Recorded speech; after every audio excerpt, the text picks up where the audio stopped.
Yeah. So I want to sort of open this up by perhaps a provocation from thinking about whether science and whether scientific narratives and historical narratives of natural disasters have been convergent or divergent, and then introduce some of the key sources and questions that emerge as we study natural disasters historically, focusing specifically, I think, on volcanic eruptions and earthquakes and tsunamis. So as we look through these different kinds of sources, which I will disentangle in this presentation, we'll also be discussing some of the ways in which adaptation to these hazards occurs in early modern Southeast Asia. And by early modern here, I refer to the period roughly from 1400s to the 1800s.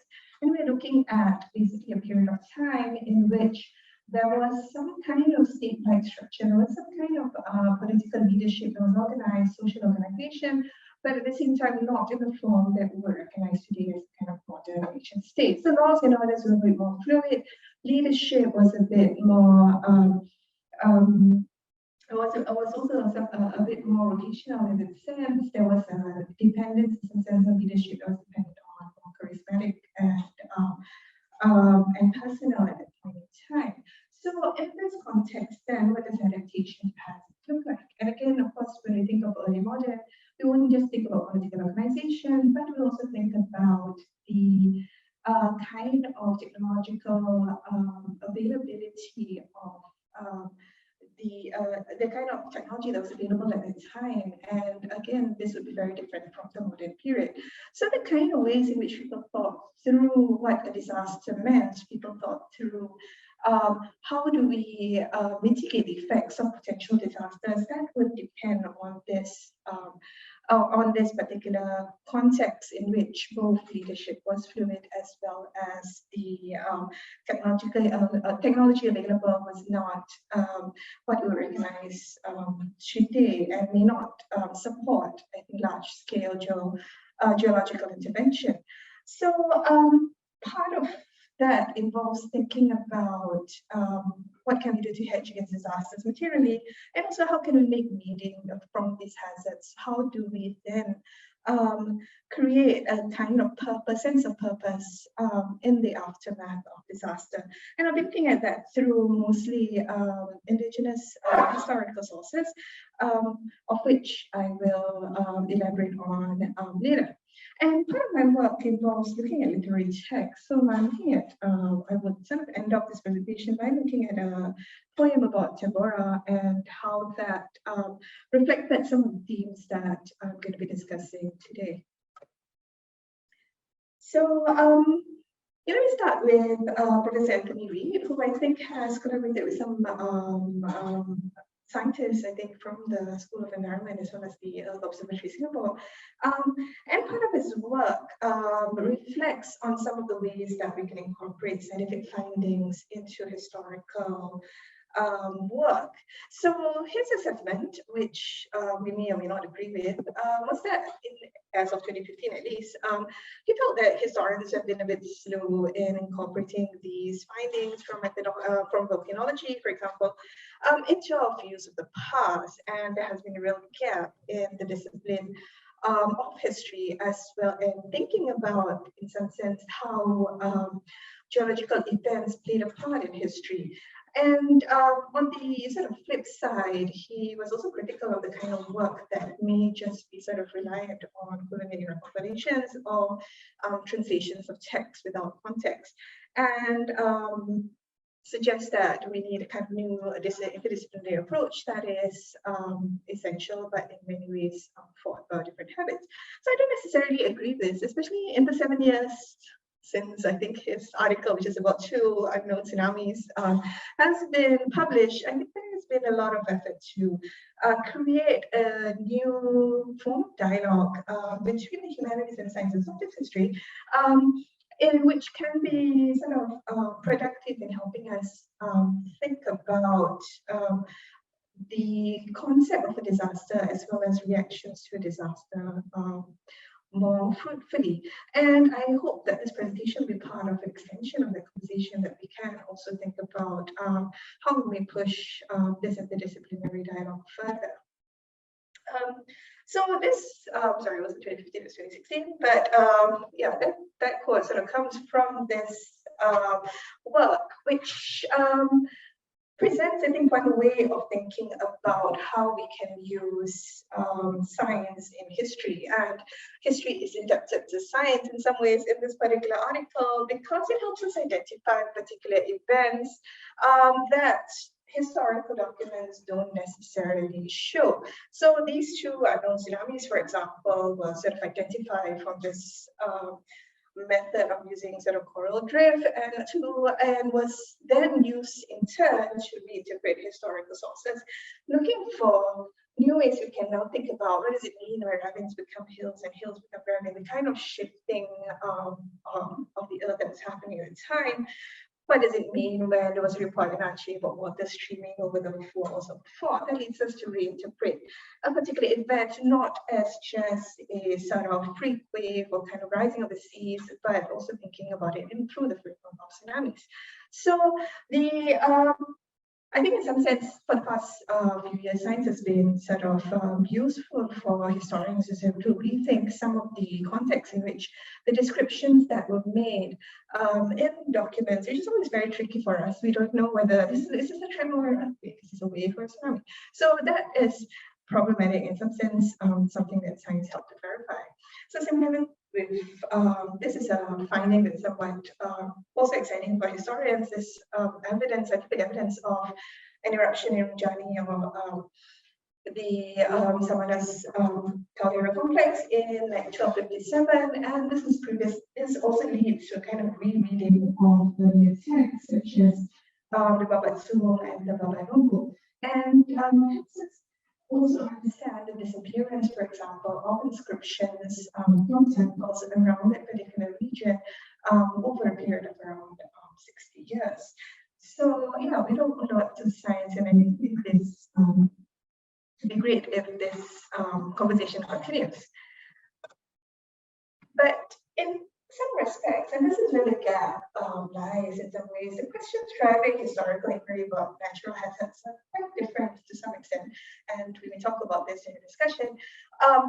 From that drives, I think, scientific inquiry, and what distinguishes, I think, humanities studies about volcanoes and maybe scientific studies about volcanoes is the focus on human impact, and not just about frequency of occurrence as well as the kind of magnitude of that event, but also the stability of a society.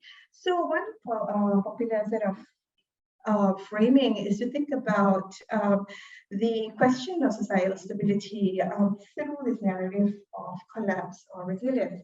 This particular state survived after a national disaster. What did survival actually mean? So, of course, the binary nature of that sort of question then lends itself to a lot of critique. But essentially what we're looking for in some sense, some ideas about continuity and changes to political systems. So when we talk about collapse, we don't necessarily mean anarchy societally, but the collapse of one particular political system. Same thing with several aspects of social organization. This needs to be passed and looked at in terms of what survives, in terms of demographic patterns as well as migration and settlement patterns. So that is central, I think, to not only to political history but also to cultural and social history. And another aspect that maybe emphasized a bit more in the humanities is this idea of lived experience and the texture of that lived experience being brought to life in various ways in different sort of texts. So it's I think the purpose of historical inquiry, perhaps more than scientific inquiry, tries to humanize that kind of death and suffering that would occur in the cases of natural disaster, and also think about how individuals, communities, and states make meaning of these events. So if we were to then adopt a lens, kind of like train our lens through this issue of adaptation, then we would think about the ways in which, through historical documents, for example, we can think about rigidity or flexibility of infrastructure, how are stresses or risks mitigated, what is the role of ritual in the maintenance of ecological stability. Were there plans in different communities and states for evacuation, resettlement, maintenance of food supplies, and so on? And under what circumstances would existing hierarchies be set? So the idea of adaptation as a way of highlighting how systems bounce back, I think, needs us to think about these different dimensions. And we're going to look at them in greater detail with some examples of sources that we have. So, okay, the first kind of historical source that is most often commonly used, I think, is this eyewitness observation reports, usually reported in a European language. So, for example, this text by George Harumpias describes in part the 1674 eruption in Ambon, and positions it as also part of this corpus of work that he was compiling on the basically plants and herbs in Ambon. So these recollections, in some sense, gives us a sense about the physical sort of details about the particular event itself, as well as how it was kind of experienced. So the comparison, for example, of this particular event to Judgment Day, the way the height of the water rose up, and the way that the eastern shore of this particular river split up, you can get a sense about the kind of the kind of magnitude of that disaster when we experience it in a way that we might not encounter if we think of it in terms of numerical magnitude. So one of the reactions here is supposed to run to higher ground and pray, and we'll see that a lot in the early modern period. A lot of the sort of reactions to natural disasters during the time involves thinking about where do we move and how can we intercede with predictability. And it's central to the kind of very central to the response in the early modern period in a way that might not be as instinctive to us now. So these reports are in some sense very useful because it gives us a sense about when people observe different eruptions. In some sense, also relatively easy to gather, and they are often used to verify, I think, some of the incidents of eruptions in databases such as the one maintained by the Smithsonian on volcanic eruptions. But to some extent, they also privilege a kind of European perspective, because the report itself is a European format of gathering information, and as a result, gives undue emphasis on events in places where European powers had an interest. For example, there are way more eruptions observed in Maluku than Java and Sumatra from 1300s to 1700s, and that's not because there were more eruptions in reality, but just depends on who happens to be observing it where. So the databases that we have, and to some extent, are incomplete because of the historical record, in some sense, don't give us the complete picture. So another limitation, of course, is that kind of central lens is adopted and centers a kind of dramatic moment of the earthquake, but often not the long-term sort of experience of living with risk and recovery. And to do that, I think we need a different kind of source. But still, we may gather several, I think, trends in how the early modern civilization societies, particularly in the archipelago region, adapted the living environment to these ever-present risks and hazards. First, it's kind of using building with lightweight materials such as wood and bamboo and thatch in order to minimize casualties. And you'll find that from in the 18th century, the idea of using stone walls of brick quickly fell apart when you have the kind of earthquake and tremors. And this was only made possible later with, I think, a different sort of technology to reinforce the sort of structures and withstand greater earthquakes.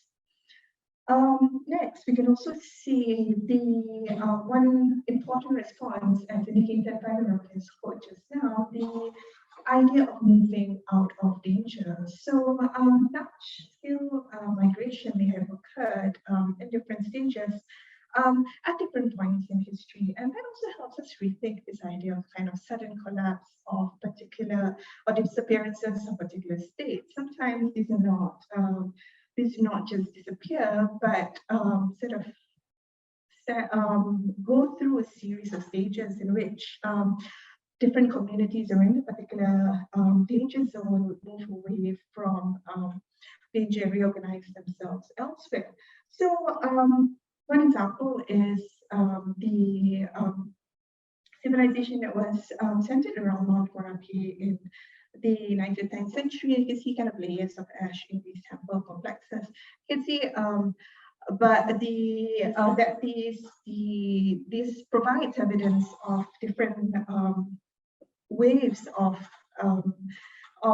eruptions that disrupted life there, and waves of moving away before people sort of resettled elsewhere. So migration is crucial to thinking about reorganizing a society and maintaining the social structure of the society in a different sector.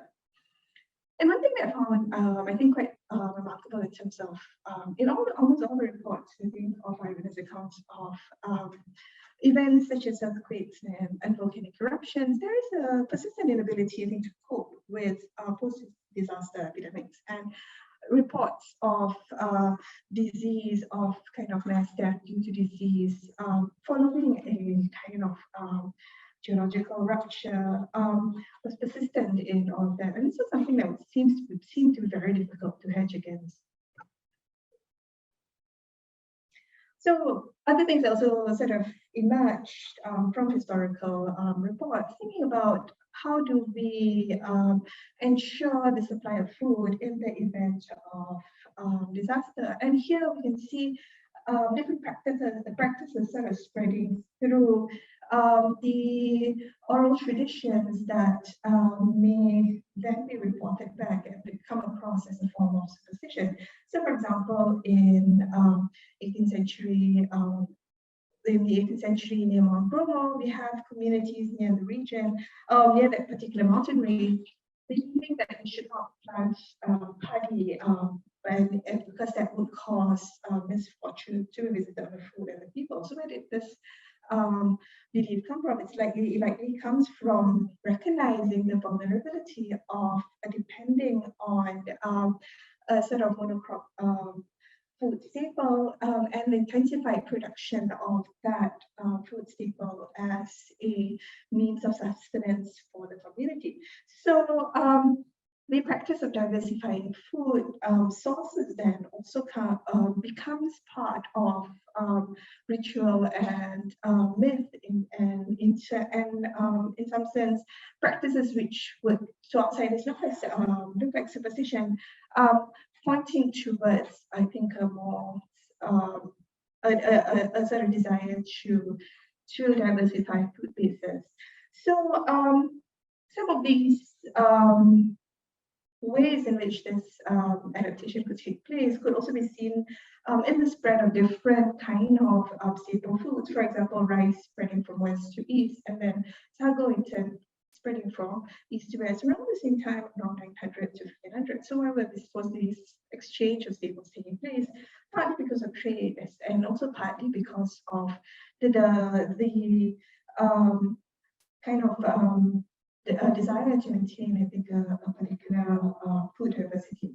So in the context of a natural disaster, survival would be made possible through the provision of different modes of nutrition, and also through the possibility of tapping onto or leveraging onto trade networks of food. And that could kind of morph into informal aid networks.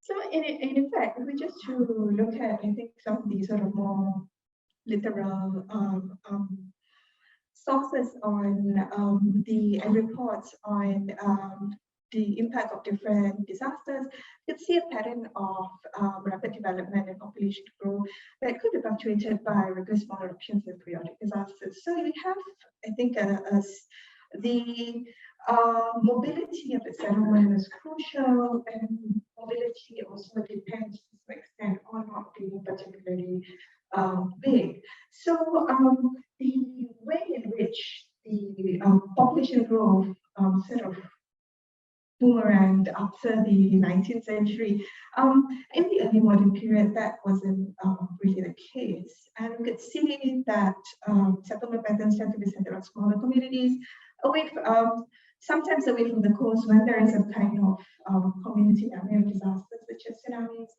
especially in the first 2 decades of the after disaster. You can see that especially in the sort of oral traditions of the Tambora and Indigenous communities. So the wish to sort of maintain social structure, maintain a kind of community structure, was executed to some extent through mobility, even though disasters may weaken the state considerably. And then we want to think about what happens in a weakened state. How do people live with this risk? How do we make meaning from it? And we need a new sort of source. And here we can look at different forms of Indigenous writings. So this can include court chronicles, sample descriptions, usually very short, of certain events that were happening, or different kind of days of famine and plenty, as well as eyewitness accounts of different disaster events.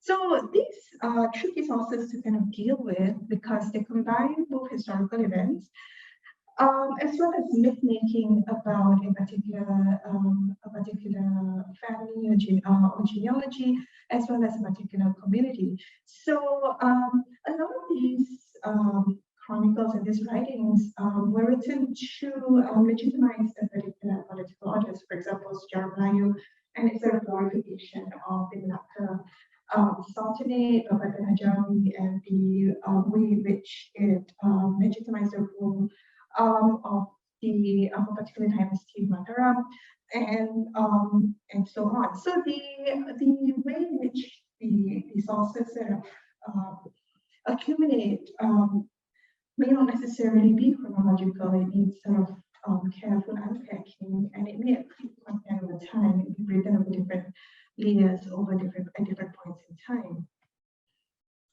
So sometimes we do get lucky and we get a list of eruption events, for example, in the Mataram, which is a court chronicle of the Central Japanese Kingdom, which gives us a sense from 1311 up to 1481, roughly recorded in the time of Japanese. We could see different eruptions followed by either famine or tsunamis, and in this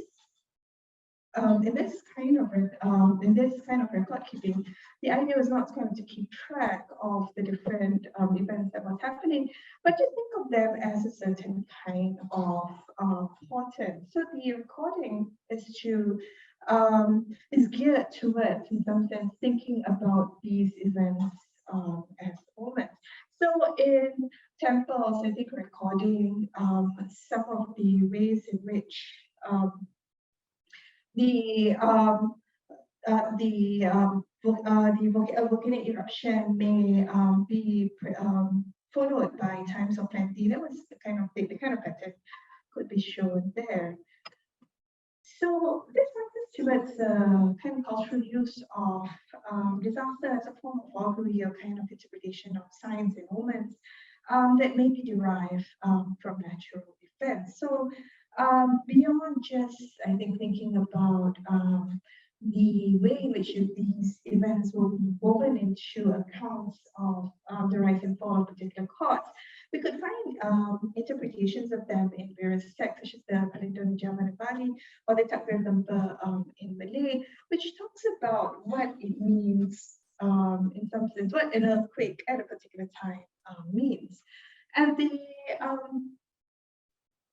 practice of this correlates timing of the earthquake to particular calendar cycles, for example, the Islamic calendar or the Malacca calendar in Java, and predict particular consequences, political strife, famine, drought, or disease. So the association between earthquake, volcanoes, tsunamis, for example, and political strife, famine, drought, and disease is found in these texts, while at the same time, in some sense, banalized and made particularly common. So in some sense, the earthquakes could be either a signal of misfortune or of good changes. So for example, in the divination manuscript kept by the Royal Volcanic Society, we talk about if we see the eclipse of the sun, that would be the plentiful rice crop, but if an earthquake occurs in the month of Ramadan, which is the fasting month, many of the sort of aesthetics of the people who are mendicants would come and sit, fight among themselves, and it occurs at night when people migrate to another country. So there is a kind of association with a natural disaster and the kind of consequences of that particular disaster, which may be a signal of misfortune, or in some cases of ultimately long-term good changes. So some predictions, such as cells and migration, the mass migration, indicates a kind of chaos.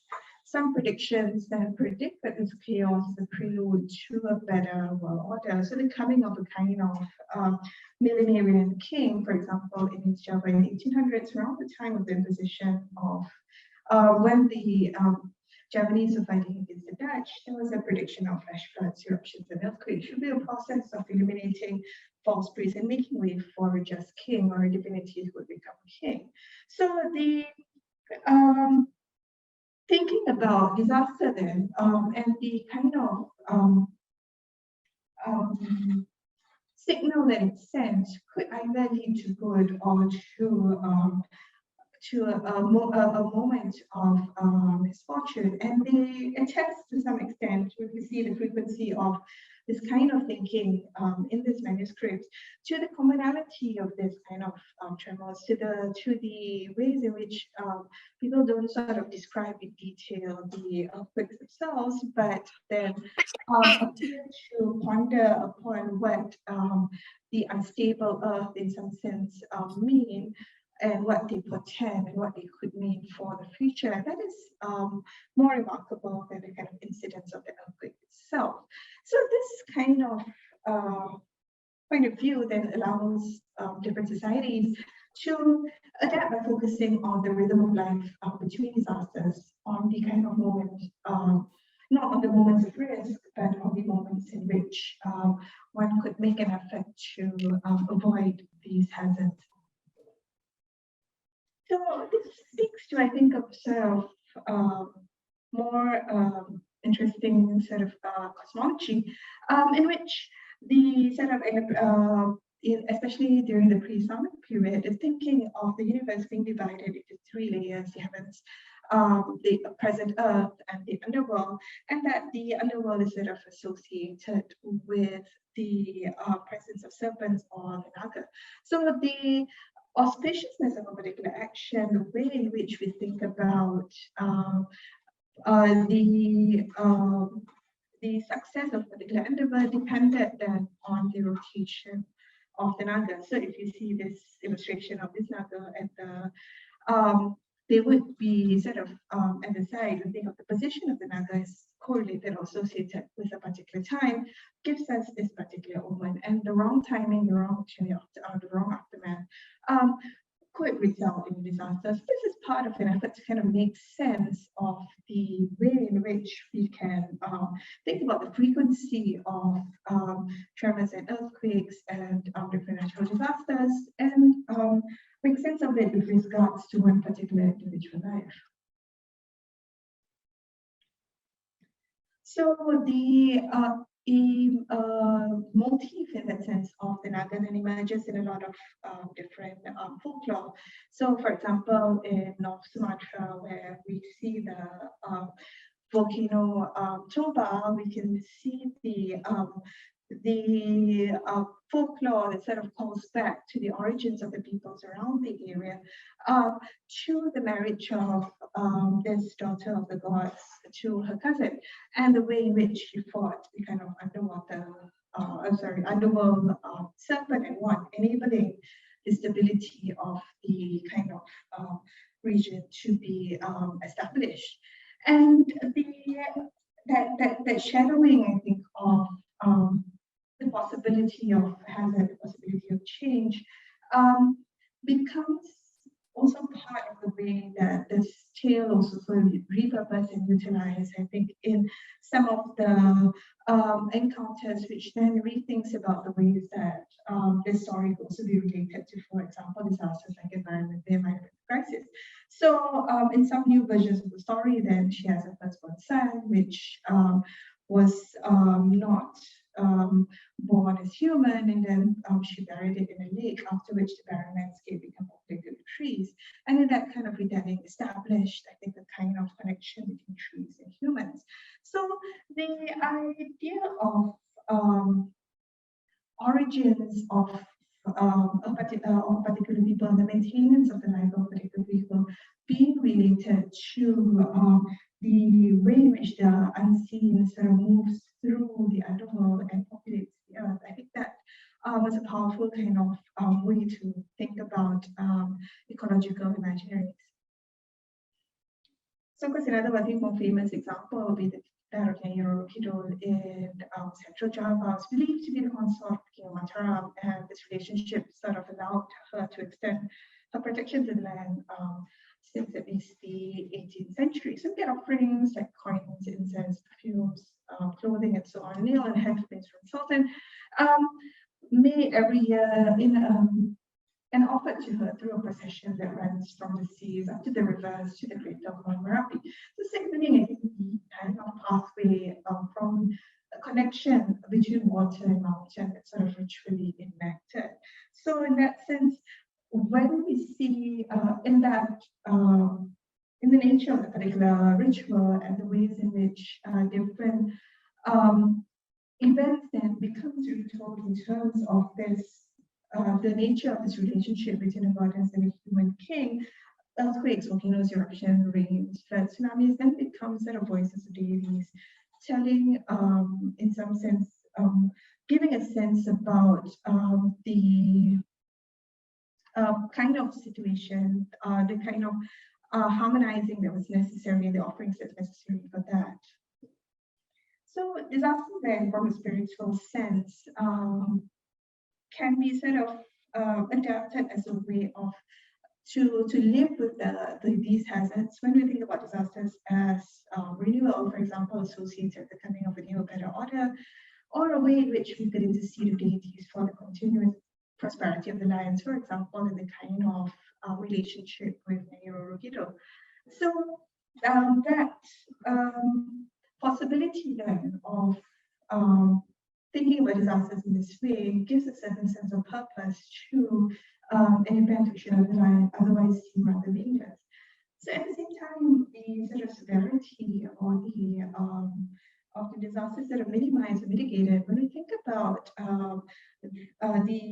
when we focus, I think, on the time between the incidents of like disasters and the life that could be built from that time, and the possibility of prolonging that time through religious ritual.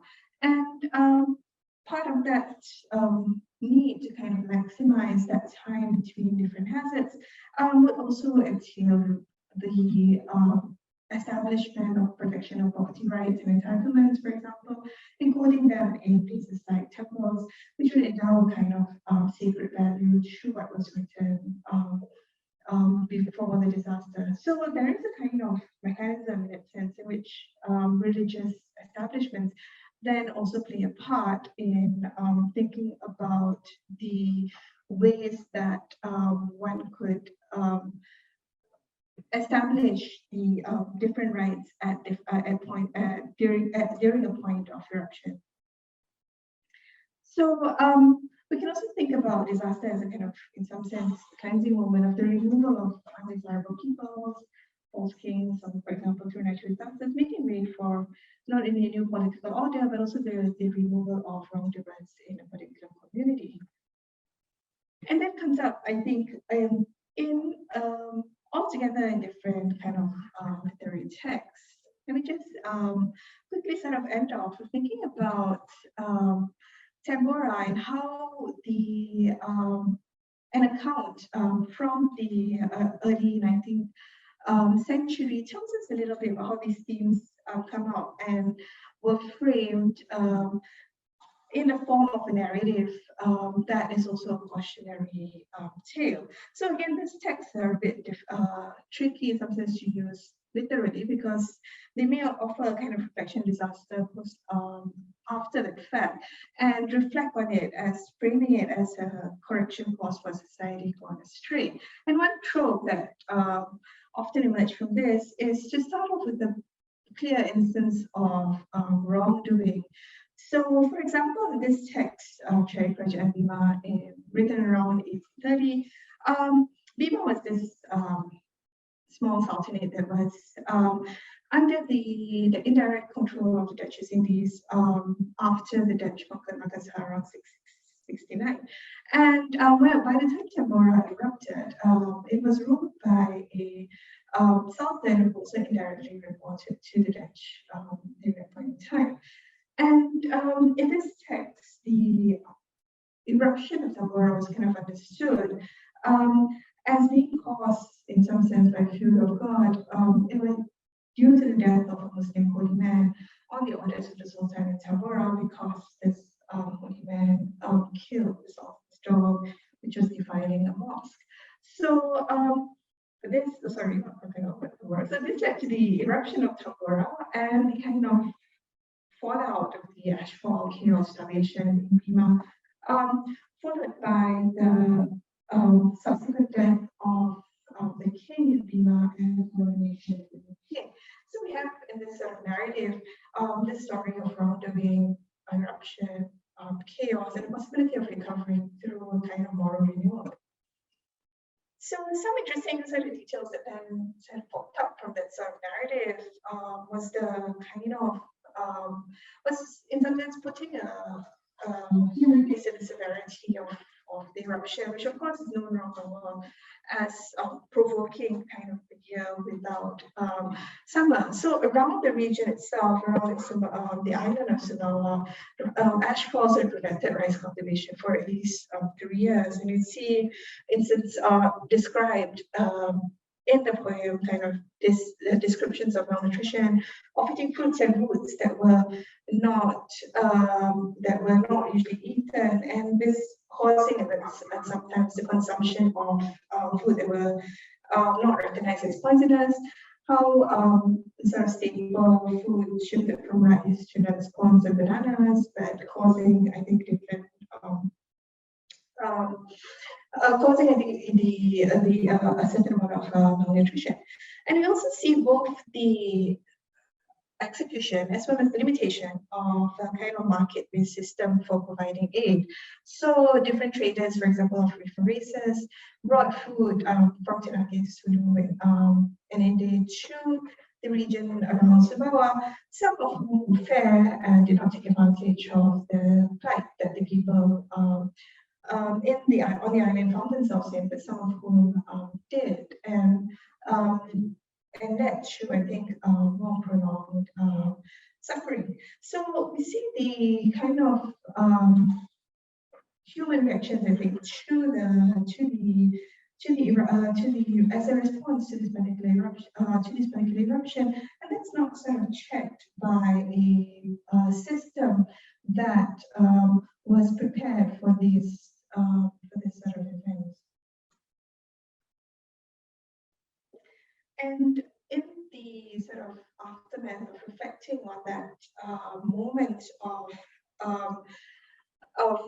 reshuffling and moral failing, the idea of Tambora then becomes entrenched as a moment of divine punishment, where the evildoers, such as the people that killed the holy man, were personally sort of chased by the volcano flames, and where descriptions of prayer and the as a way of mitigating, I think, the effect of disaster becomes entrenched. So in that sense, the idea of personal piety as part of incorporated the disaster as part of a cycle of life becomes part of that moment of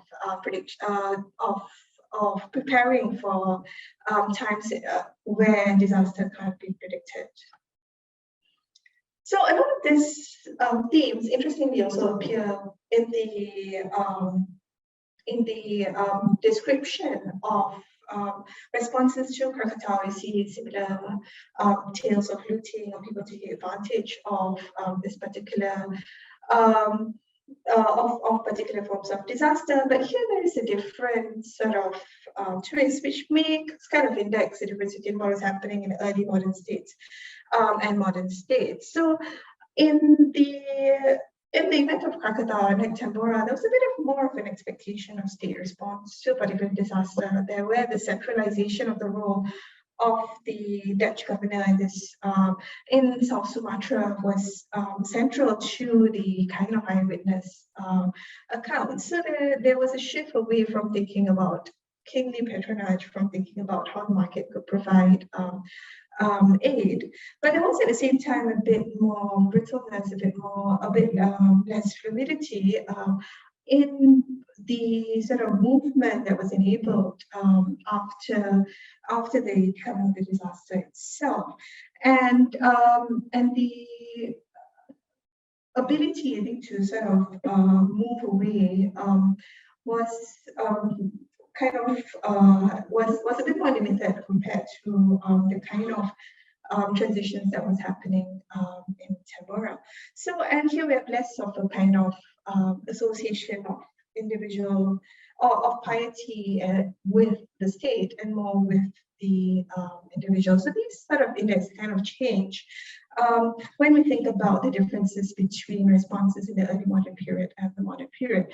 But however, when we continuously, we could still see death as explained through a kind of shared notion of what morality is, and this kind of mindset that sort of associated the imposition of peace with worthy conduct